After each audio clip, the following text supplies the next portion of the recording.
mandi bulise kodwa bami befundisi ndibulisa otata ndibulisa omama ndibulise abantu abatsha bonke ngegama lenkosi uYesu ndibulise ngokuhlonipha okukhethekileyo ispeaker zethu ndibabulise abangcwele ngegama lenkosi uYesu nabo abaqongileyo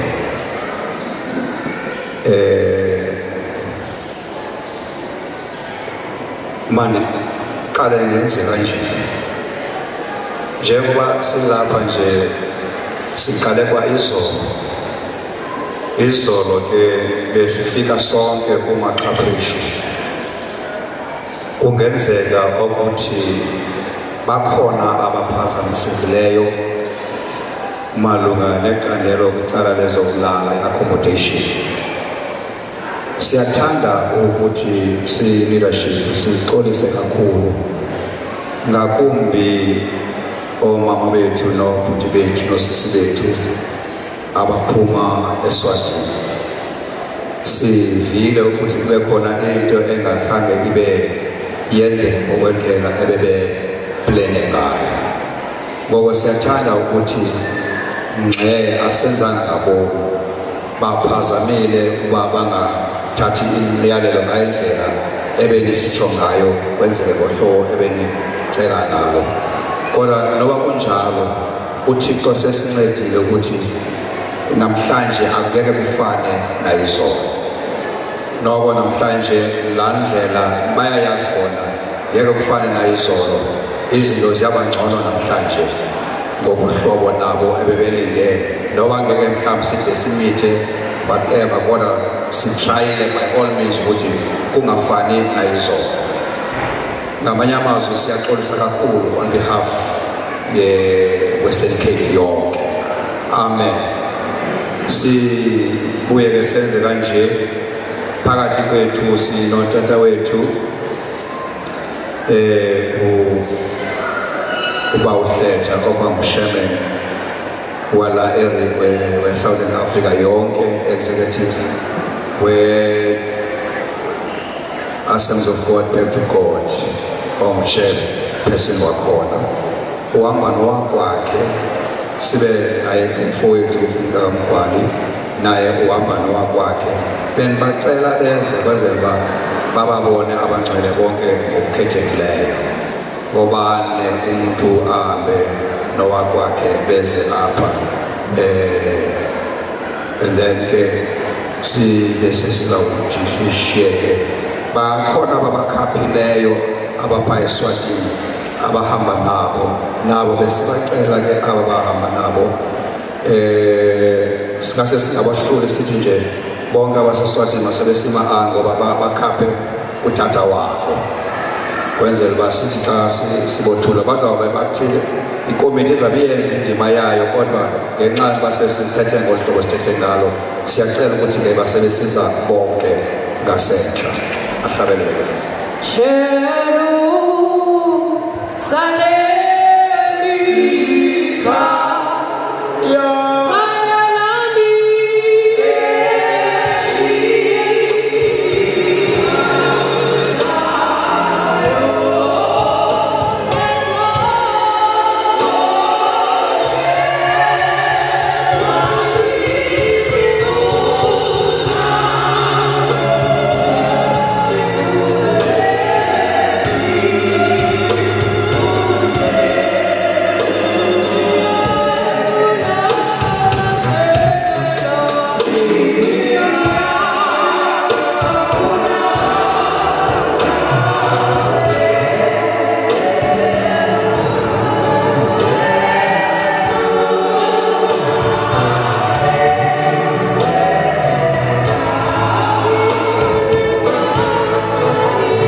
njengoba beme apha nje ukhozi kaThixo sikhonzayo lo lakamgwali nguye okunye ebelapha ekuseni esikhonza. Siyazi abanye bebengekho khange babone, abanye babona naseprogramini, abanye abamazi ngoba kwa-Western Cape inkulu kakhulu. Ngoko sithi masimphakamisa abe avele kunye nowakwakhe abakhonzi bakaThixo. Ndiyawatsho la mazwi ukuthi ningabi naluvalo kuyo yonke into eniyenzayo. uThixo le nto ayibekileyo uyibeke ngokohlobo uThixo ayibeke ngalo.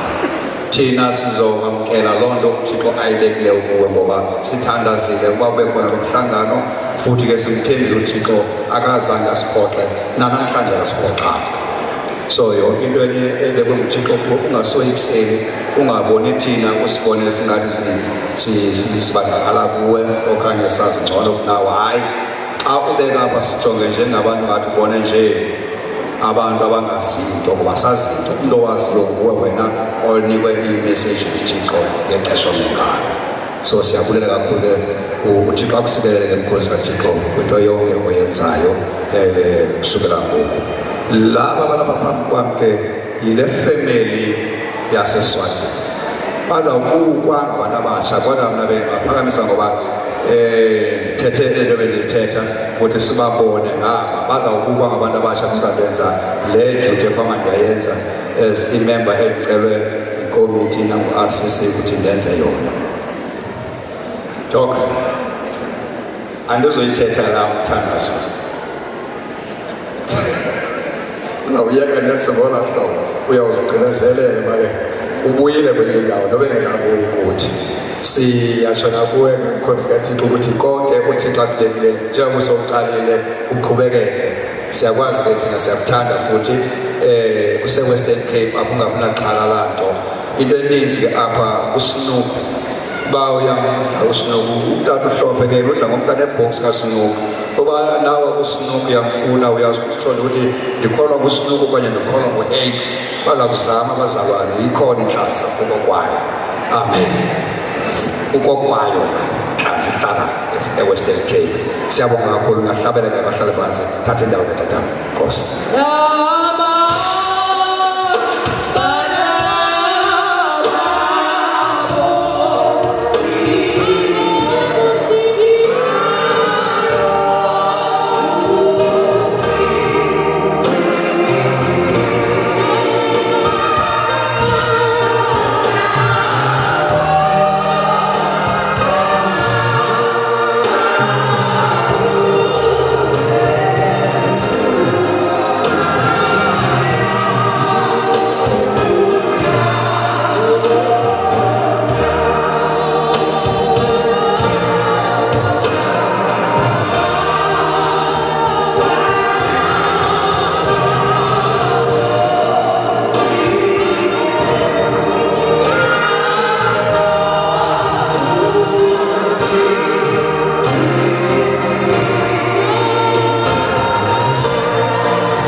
Praise the Lord.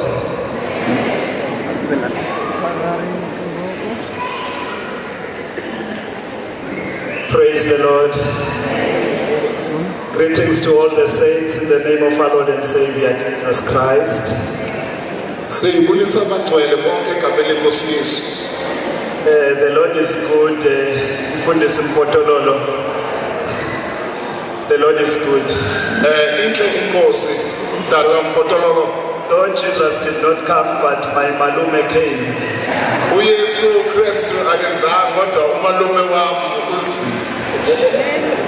We are talking about inevitably restoring God's original intent. We continue to be blessed in the presence of the Lord. But much more than being blessed,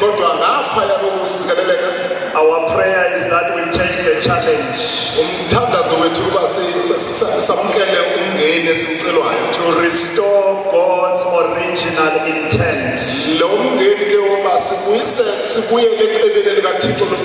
to restore His purpose, to be the people that He can trust,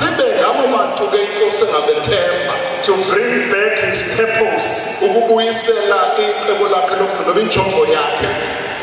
In this session, we are going to be talking about how to tune back to godliness.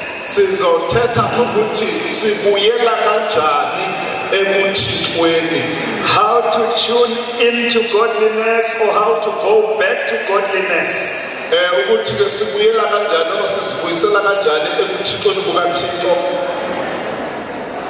Genesis 1 verse 26 to 28.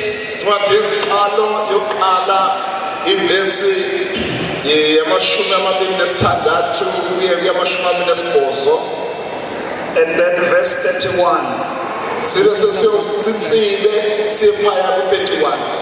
Genesis 1 26 to 28 and 31. And then Matthew 17, 11 up to 13. 17, verses 11 up to 13. Verses 11 we are tuning into godliness.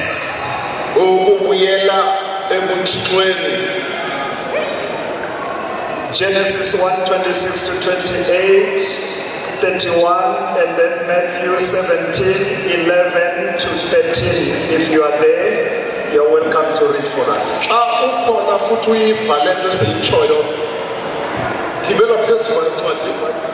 Verse 1. Verse 26, 26.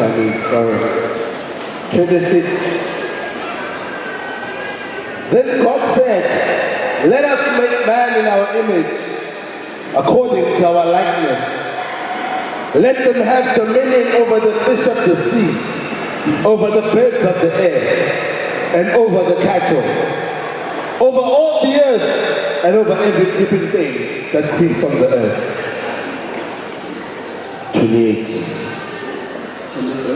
27. So God created man in His own image. In the image of God He created him. Male and female He created them.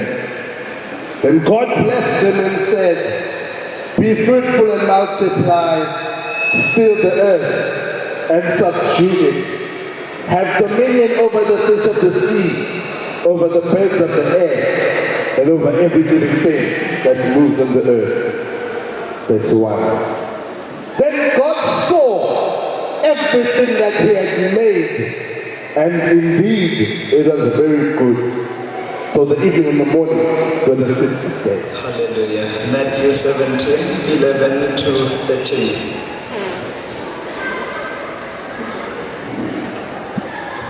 Jesus answered and said to them, "Indeed, Elijah is coming first and will restore all things." 12. But I say to you that Elijah has come already, and they did not know him, but did to him whatever they wished. Likewise, the Son of Man is also about to suffer at their hands. Then the disciples understood that He spoke to them of John the Baptist. Izwi lakho liyaphila, izwi lakho linguwe, izwi lakho lindlela yakho yokusebenza emhlabeni, ezulwini nangaphansi komhlaba. Indawo zonke uyafinyelela kuzo ngokusebenza kwezwi lakho.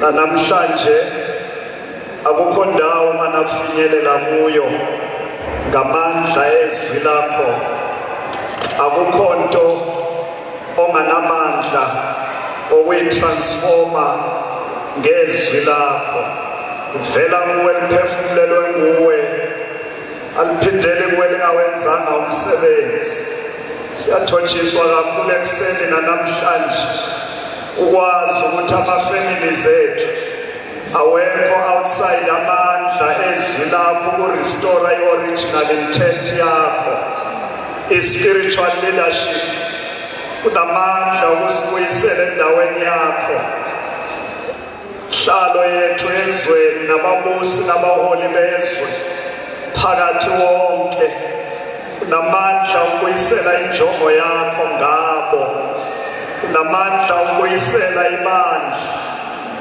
ulibuyisele enjongweni yakho kunamandla ukusibuyisela nathi sibuyisele kwipurpose osidalele yona ngamunye nangamunye siyayithoba namanje siphe amandla okutshuna into i-wavelength yakho uNkulunkulu wethu ngegama likaJesu Kristu Nkosi yethu amen. May we once again thank God who has been very good to us. And the continued great hospitality we are enjoying amongst the family of God.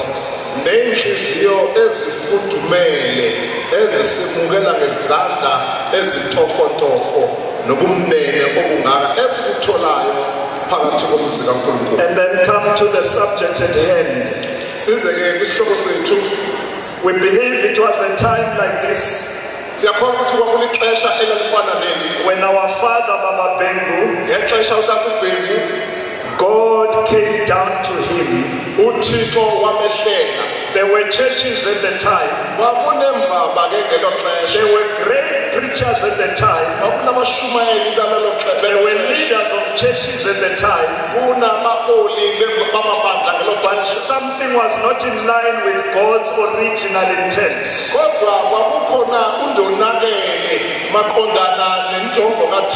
God found an opportune moment when our father was left alone in his house one night. At night when all his family members were sick and had been taken to hospital, he had come from abroad and returned home because the family was very sick and had to abandon studies.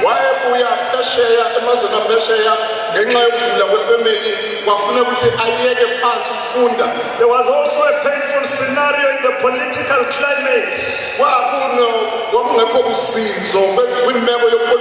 There was a clear change in the direction the country was going.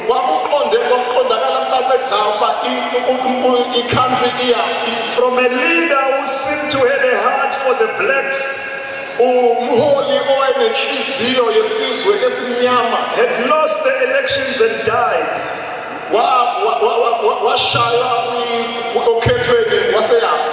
And after that, the one who had come into power clearly was going to cause the situation, the livelihood of our people to go down even low.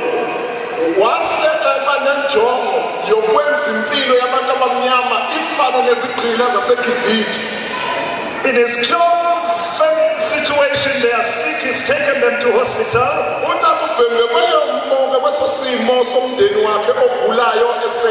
But that was not his great worry. His great worry was the direction the country was going to go. And the ultimate future, it was when he was alone in the house, as his heart was bleeding because of what had happened,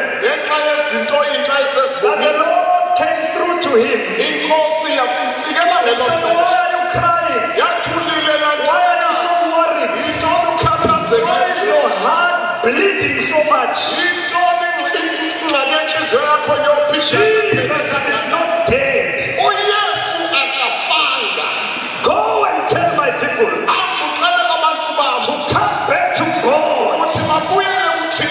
That was the message.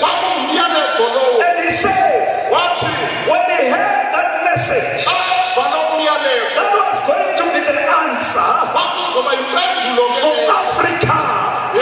That was going to be the answer for mankind. That was going to be the answer to restore God's purpose in life. He was pacing the house up and down, saying the words, back to God, back to God, back to God. The set time is come. Back to God. That is how we came about. When the message was clearly presented, that we need to go back to God, not to our intelligence, not to what other people can do for us. We need to go back to God. The set time is come. Back to God.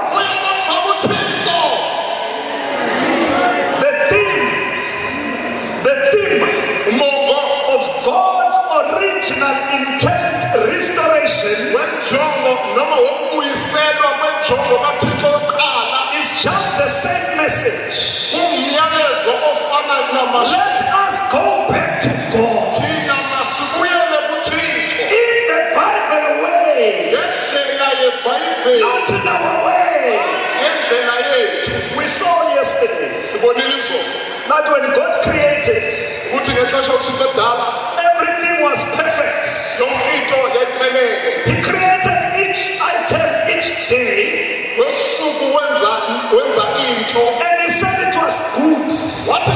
On the sixth day, when he created man, and then the seventh day he rested. But before he could rest, he looked at everything he had done, and he said, behold, it is very good. In other words, God's original intent is that all creation must be very good. Not just good, but very good. When you go to Genesis 1:26-28, just realize this. If you want to count, you can count. In verse 26, then God said, not a human gathering, not science, not intelligence, not evolution. Then God said, let us make man.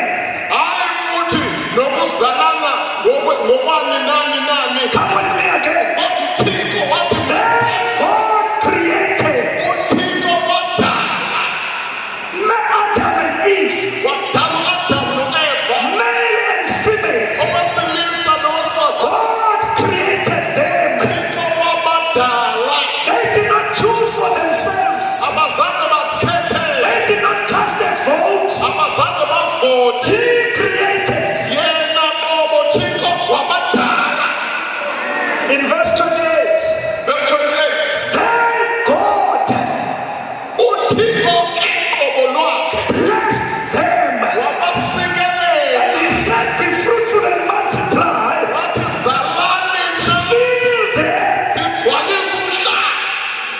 And then in verse 31, God again looks at everything he has created. There's not even one thing that had created itself.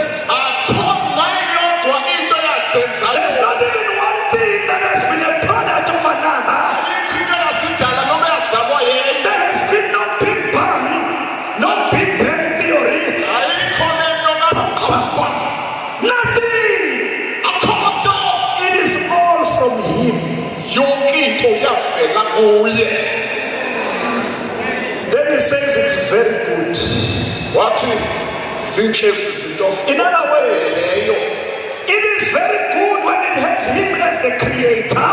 Kumnandi kakhulu mangabe umdali esese. When it has him as the sustainer. Futhi kunguye omsekela. When it has him at the end. Futhi benguye ekugqibeleni. It is very good when everything Kumnandi kakhulu xa zonke izinto portrays his image, ziveza zonke izinto ziveza ubuthixo. reflects his likeness, Ziveza ukufana naye. exercises clean government, Kulawulwa ngendlela eklini. is rolling out a blessing to all creation, Loo nto irola out isibusiso endalweni yonke. and is faithful stewardship over all things. Nezitshumathe ezethembekileyo ezintweni zonke zibekwe kuzo. Then God says it is very good. Athi uThixo kuhle kumnandi kugqibelele. Come to where we are today. Ake sizeke la sikhona Look namhlanje. at the world we are in. Asibukiswe esikulo. It is said in one family, Kuthiwa komnye umndeni a father came from work tired one day. ubaba wabuya emsebenzini ekhathele imfino. He wanted to, his normal practice was that when he arrives at home, he would play with the son, a young son. Ejwayele ukuthi mangabe buya ke adlale nomfanyana wakhe. As he was about to play with his son this day, Namhlanje umethe uzodlala nomfana and wakhe. the son is ready for the play with the father, Futhi nomfana elungele ukudlala nobaba. but the father is so exhausted and tired. Ubaba ukhathele uyimfino. He knows it's the right thing to do, but he cannot do it this time. Uyazi ukuthi yinto ekufanele ayenze kodwa akakwazi ukuyenza namhlanje. Very quickly he thought in himself, Ngokushesha nje wasecabanga, what am I going to do to keep the boy away? ngizokwenze njani ukuthi umfana ahlale lapha In a very diplomatic way. ngendlela enobuchule. Very quickly he saw in the newspaper he was carrying. Wasebona iphephandaba eliphethe On one page, kwelinye ikhasi there was the map of the whole world. kunemephu noma kunebalazwe lomhlaba wonke. So he decided, Wasenquma son, go get me a pair of scissors. wathi umfana wami amtholele isikere. When the pair of scissors was brought, he chopped it to pieces. Uma ngabe sesithola isikere walingenela iphepha walinqumla The map of the world. sika walisika ibalazwe lonke And lomhlaba. then he gave it to the son. Wasenikeza ingane. And he said, as soon as you can put this map of the world together, then we start playing. Ingane uyinikeza ingcucu zamaphepha uthi hlanganisa lomfana wami ubuyise la. According to him, Ngokwakhe this will keep the boy away playing with something. izomenza umfana ahlale lapha exakekile edla amathambo engqondo. Sooner than he knew it, Engakalindeli nje the boy was there. wasela umfana. And the world, the map of the world was in good order. Ibalazwe lomhlaba lonke lase lihlangene lithule The lithethe. father was stunned. Ubaba wamanga What was he going to do now? wathi chi ngizokwenza ntoni ngoku. And then he asked the boy, Ubuza umfana but tell me before we go and play, wathi awumtshele ngaphambi kokuthi siyodlala. what made you to be so quick in putting this map of the world together? Yintoni ukwazeka kukhawuleza kangaka mani ukudibanisa yonke le nto. And the boy said, Wathi umfana you know what, Dad? uyazi yini baba, The world was too complicated for me to put together. umhlaba uvele wayinkiyankiya uma uthi I ngiyawuhlala. tried, I failed. Ngiwuzamile umhlaba kodwa But sabe then inkiyankiya. I looked on the other side of the papers that were cut. Kodwa ngeke ngaphendula iphepha lezi It ngcucu. looked like there was the photo of a man who is cut. Yasibona isithombe somuntu osikwe So I decided to put the men together wahlanganisa umuntu. because the world is complicated for me. Ngoba izwe lingubonakala. Only for me to turn it over Kodwa angiphendule. and realize that the world has come together. Abona ukuthi